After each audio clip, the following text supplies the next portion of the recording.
Hello, this is Victoria Pendragon. I think I want to leave my glasses on for no particular reason.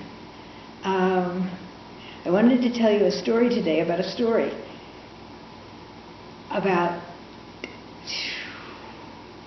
I don't know how many years ago now, maybe 7 years ago. I read a book called The Devil in the White City, and it's an absolutely fascinating book. Apparently, the movie rights have been purchased by Leonardo DiCaprio, and that was in 2010 that he did that. And so apparently it will come out as a movie sometime. It is it's a real story. It's a novelization of a true story. And the story is about a serial killer who is based in Chicago at the time of the Chicago World's Fair, so a very long time ago. And I listened to it on CDs in my car because I don't like to read scary stories in a book because I make pictures in my head, and if I listen to them in the car, then I'm driving, so I have other pictures in my head, and it doesn't get full of scariness. But there was something about this book that was vastly compelling to me. I don't know why, but I could not get it out of my mind. And the end of the story is that this guy gets caught by the police, and he gets caught in Philadelphia, which was, I was living right outside of Philadelphia. I grew up in Philadelphia. And that's where he was ultimately brought to trial and executed. And because his crime was so massive, I mean, he really had a kind of a factory set up for himself for disposing of young women. It was horrifying.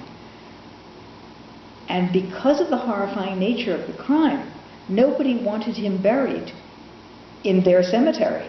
And every time after they executed him, nobody wanted to handle the body. It was as though he were the embodiment of magic, and just nobody wanted to go there. And finally, they found one place that would bury him, and it's not named. And so I went online because I was mildly obsessed with this thing, which is bizarre and unusual for me.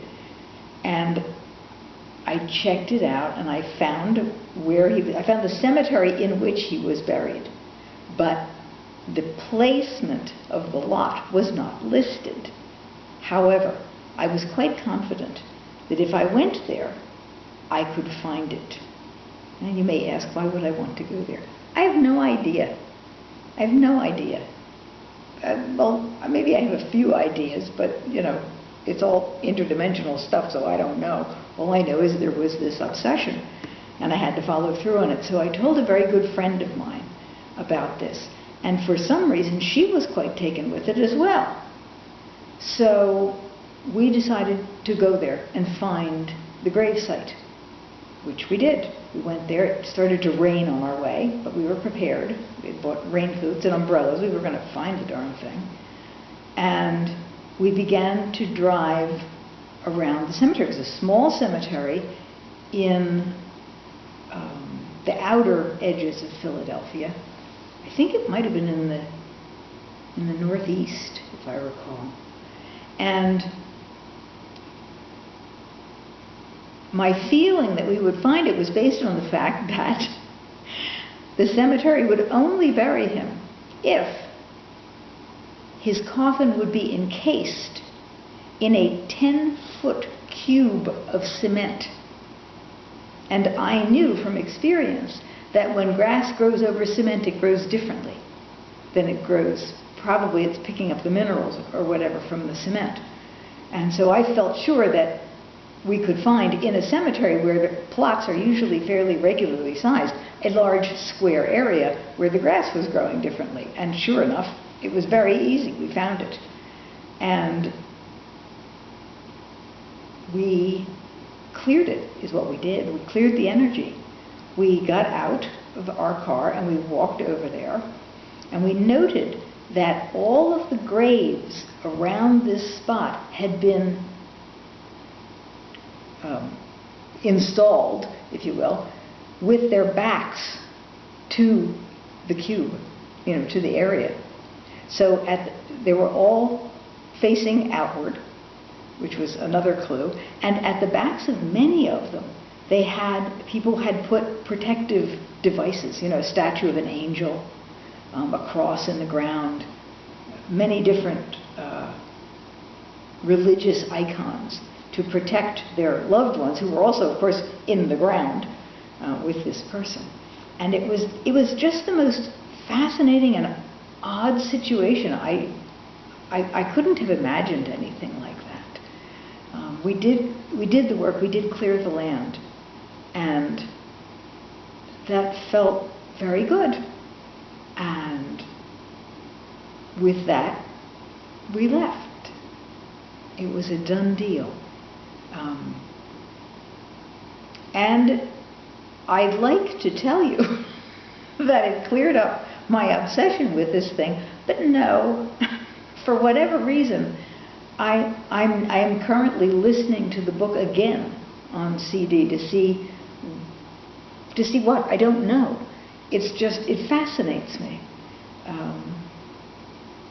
And perhaps I'll learn more the second time around. I know I'm already picking up a lot more detail about the Chicago World's Fair than I had picked up in the first reading, and certainly there's quite a lot about it in the book. And I think the first time that I read it, I became so enwrapped in this horrible story of his name. He called himself Dr. H.H. Holmes, after Sherlock Holmes. That was his actual last name, was something like Mudgett. It was horrible. He contrived this whole thing. And if you like sort of dark stories, this is a very dark one, and speaks to the mind of the psychopath, which I confess is something that has long interested me. Because, we who are not psychopathic have a system of morality that grows up out of our genes. It grows up out of our need to survive. And when we are in our integrity, we are acting well. We conduct ourselves well towards others. But psychopaths are constructed differently. And when they are in their energetic integrity, they are what they are. And they are not like us. And perhaps it's having a schizophrenic sister that makes me curious about the minds of people that don't work well. I don't know. Perhaps someday I will. If I find out, I'll come back and tell you. In this life. But anyway, if you enjoy a good dark story and a good mystery, you can read the book, or you can wait for it to come out as a movie. I don't think I'll go to the movie. Just too much visual for me. Well, that's a short story on a lovely day. And I'll see you again. Bye.